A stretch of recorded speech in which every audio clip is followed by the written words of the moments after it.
नमस्कार, मैं कमलेश कबीर आपका एक बार फिर स्वागत करता हूँ इस नए एपिसोड में।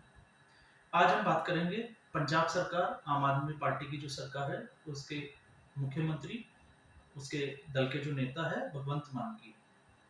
पिछले कुछ दिनों से हमने देखा है कि बहुत से मुद्दों पे जो है वो आम आदमी पार्टी और कांग्रेस के बीच में जो है वो काफ़ी तनातनी भी हमने देखी है, कुछ फैसले सही भी जाते हैं, कुछ गलत भी जाते हैं। लेकिन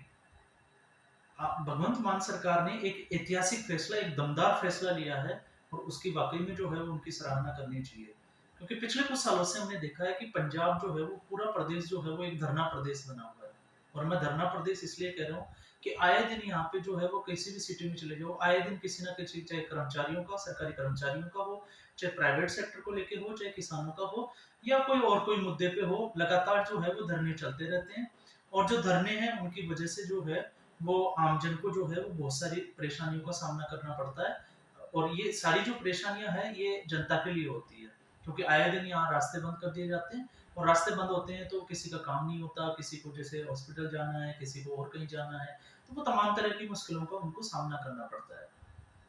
अब हम यहाँ आज का जो है आपने देखा कि अभी भी हम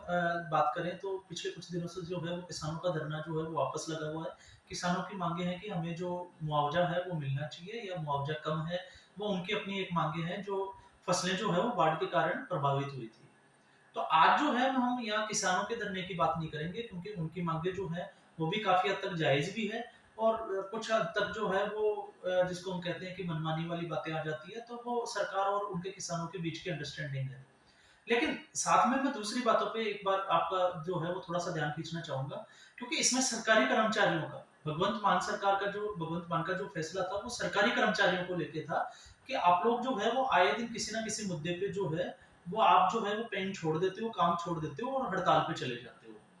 और आगे से अब जो है वो ऐसा नहीं चलेगा और ये वाक़ई में एक ऐतिहासिक फैसला है क्योंकि सरमकारी कर्मचारी, अगर हम उनकी सैलरी की बात करें, तो किसी की 50,000 सैलरी है, किसी की 80,000 है, किसी की लाख रुपए है, किसी की 1.5 लाख रुपए सैलरी है। और वो इतनी सैलरी लेने के बाद में एक सरकारी जो कर्मचारी होता है, वो होता है आमजन के काम करने के लिए जो है वो अपने ऑफ़िस जाता है, अपने ऑफ़िस बैठता है और ये सारी जो सुविधाएँ हैं, वो प्रदेश की जो है वो जनता के हित के लिए होती है। लेकिन यही सरकारी कर्मचारी जब हड़ताल पे चले जाते हैं और हड़ताल पे जाने के बाद में इनका कामकाज को ये ठप कर देते हैं और इससे जो प्रभावित होती है वो है जनता। अब आप देख लीजिए, इसको हम ऐसे समझ सकते हैं जैसे किसी ने पासपोर्ट कार्यालय की जो है वो डेट ले रखी है और पासपोर्ट कार्यालय उसको जाना है, बीच में किसी कंपनी का या किसी भी सरकारी कर्मचारियों की हड़ताल का जो है वो धरना लगा हुआ है, रास्ते अवरुद्ध हो रखे हैं और वो वहां नहीं पहुंच पाता। दूसरा जो है,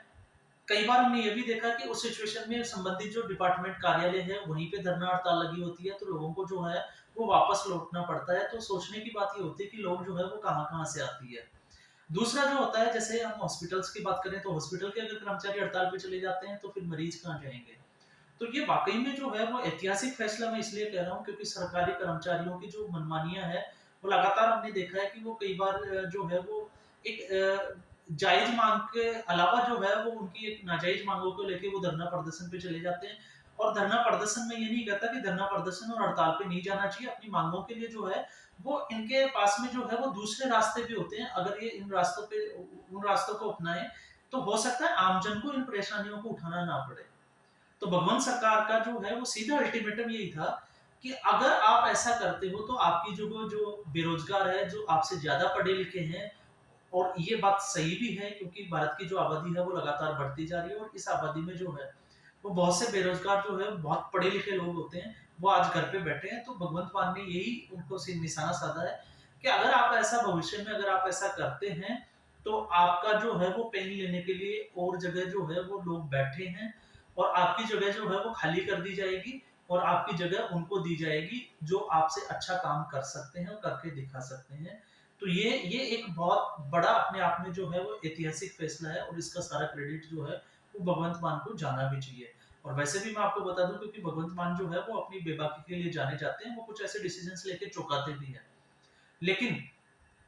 अब बात आती है कि ये धरना प्रदर्शन जो है, उसमें ये इनको जो है वो सरकार जो है अल्टीमेटम दे रखी है, लेकिन यहाँ पे कंट्रोवर्सी जब वो खड़ी हो जाती है, जब कौमी एकता को लेके Punjab and Haryana high court ये कहता है कि अगर सरकार की नीयत साफ हो, तो वो धरना जो है, वो बहुत कम समय में जो है वो हटाया जा सकता है। तो आखिर वहाँ पे जो है वो भगवंत मान सरकार की क्या मजबूरी है कि वो उस धरने को जो है, वो हटा नहीं पा रहे, क्योंकि यहाँ से मोहाली और चंडीगढ़ का जो रास्ता है वो अवरुद्ध हो रखा है और ये काफी समय से जो है वो ब्लॉक किया हुआ है।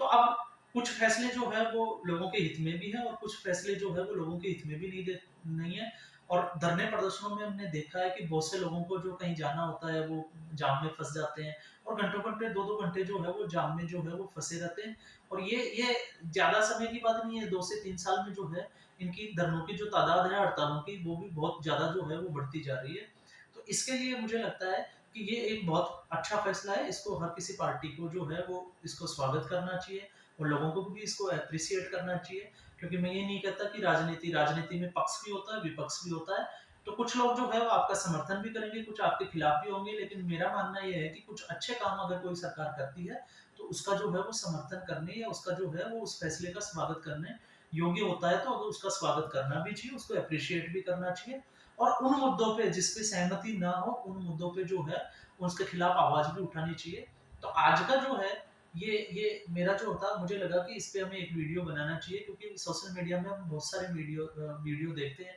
जिसमें लोग जो है कई बार पेशेंट को ले जा रहे होते हैं, कई बार वो पासपोर्ट कार्यालय जाते हैं और 100-100 200-200 किलोमीटर से वो जो है वो अपनी डिस्टेंस ट्रेवल करके आते हैं। और उसके बाद में वहाँ के कार्यालय को पता चलता है कि यहाँ पे जो है वो कर्मचारी हड़ताल पे हैं। फिर वो बेचारे लोग जो है वो वापस चले जाते हैं, फिर उसको उनको वापस से डेट लेनी पड़ती है और फिर उस संबंधित दिन को जो है वो वापस आना पड़ता है और फिर भी वो कहीं न कहीं जाम में फँस जाते हैं। तो इन सभी चीज़ों का समाधान जो है वो इनको बैठ के या कोई दूसरा तरीका जो है वो ईज़ाद करना चाहिए कि आपको अगर अपनी माँगें मनवानी है, तो आपके लिए कौन से तरीके वो हों जिससे आमजन को जो है वो सुविधाएँ हो, उनको असुविधा ना हो, तो इससे बचना चाहिए। तो आज के एपिसोड में बस इतना ही। फिर एक एपिसोड में हम बात करेंगे कि आने वाले जो राजनीति के चुनाव को लेके कौन से मुद्दे जो है वो सरकार पे हावी है, किस में विपक्ष की जीत है और किस में जो है वो सरकार की जीत होती है। तो आपके बस इतना ही। धन्यवाद।